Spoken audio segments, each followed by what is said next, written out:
if you orient yourself properly and then pay attention to what you do every day, that works.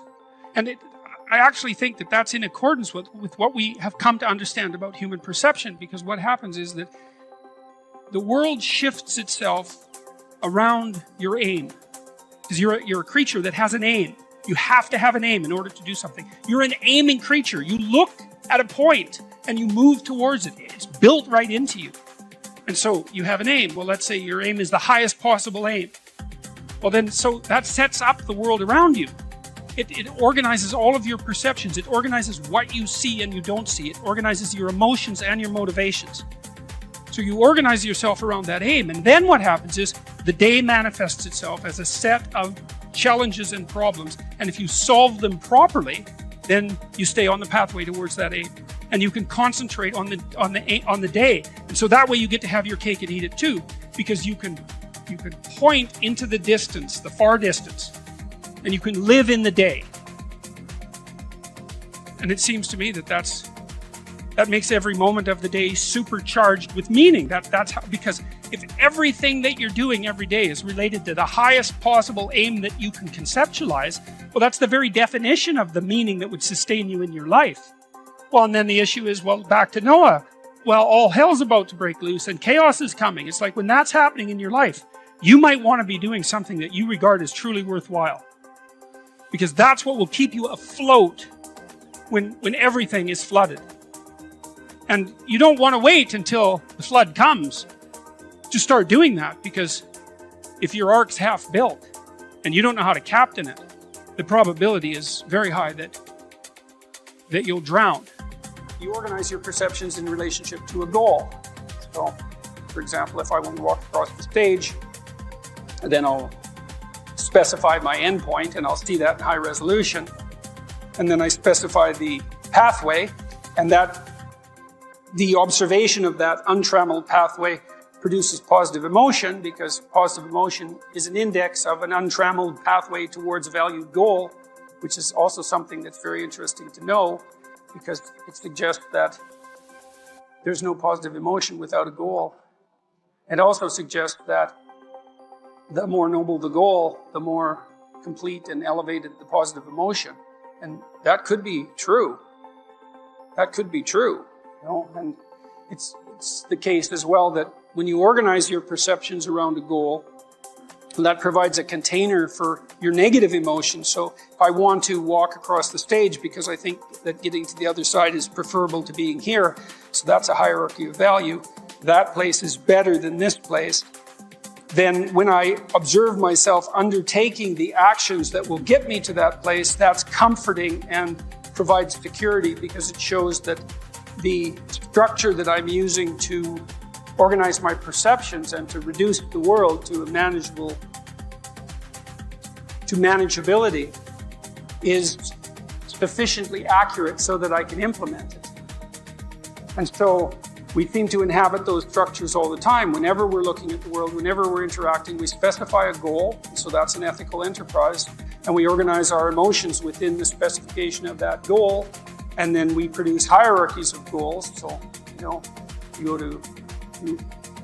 sit down in front of your computer so you can write a paper, and you write a paper so that you can finish an essay, and you finish an essay so that you can get a grade in a class, and get a grade in a class so that you can graduate with a degree, and you do that so that you can get a job, and you do that so that you can be, a good husband, a good wife, a good citizen, and you do that so you can be a good person.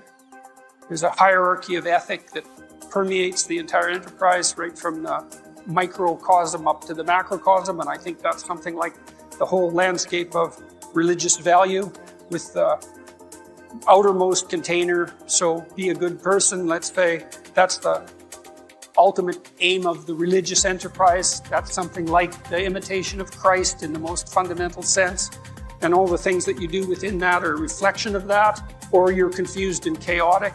And if everyone's doing that at the same time, then you have a society that's integrated and aiming up and capable of telling the truth. I think when we describe these frameworks of perception,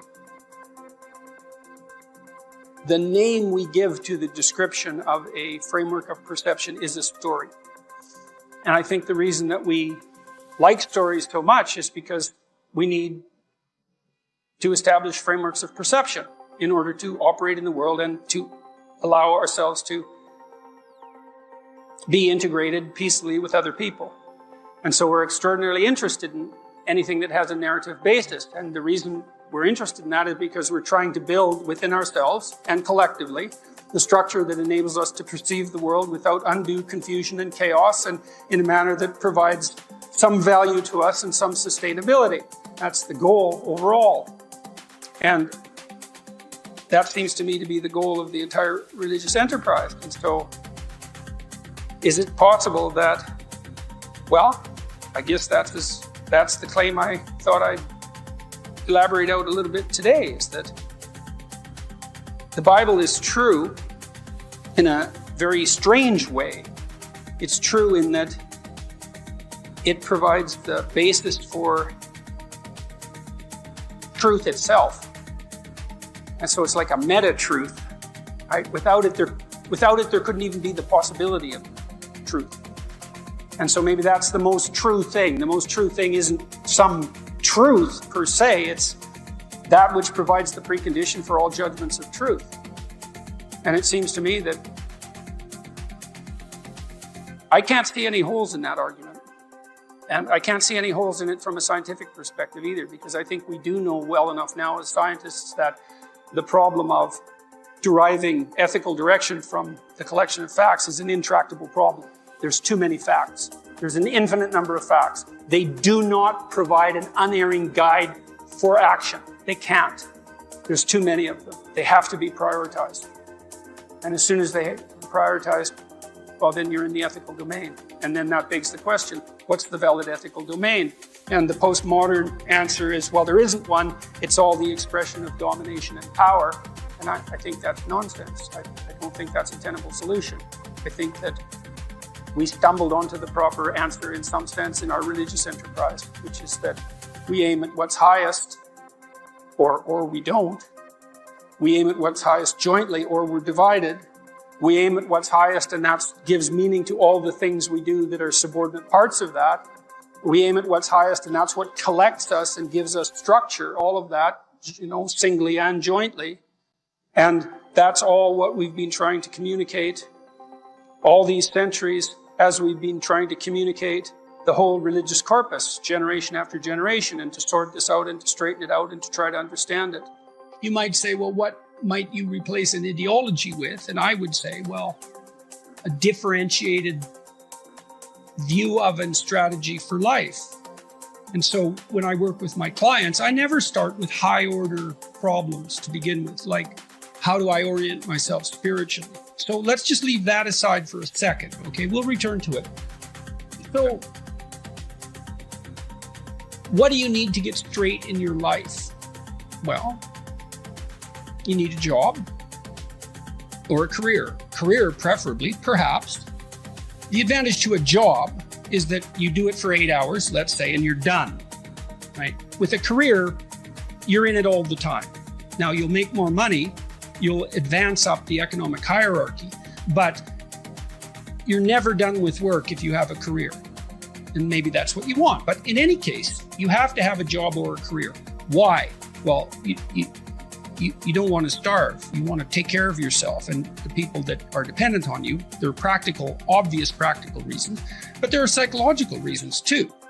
I mean, a job gives you something to do every day, just as your career does. And it also addresses the deep human need to be of value and service to other people.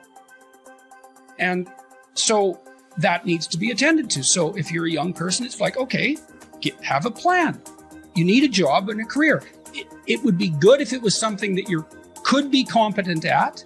So the smarter you are, pure IQ, the more complex job you can manage.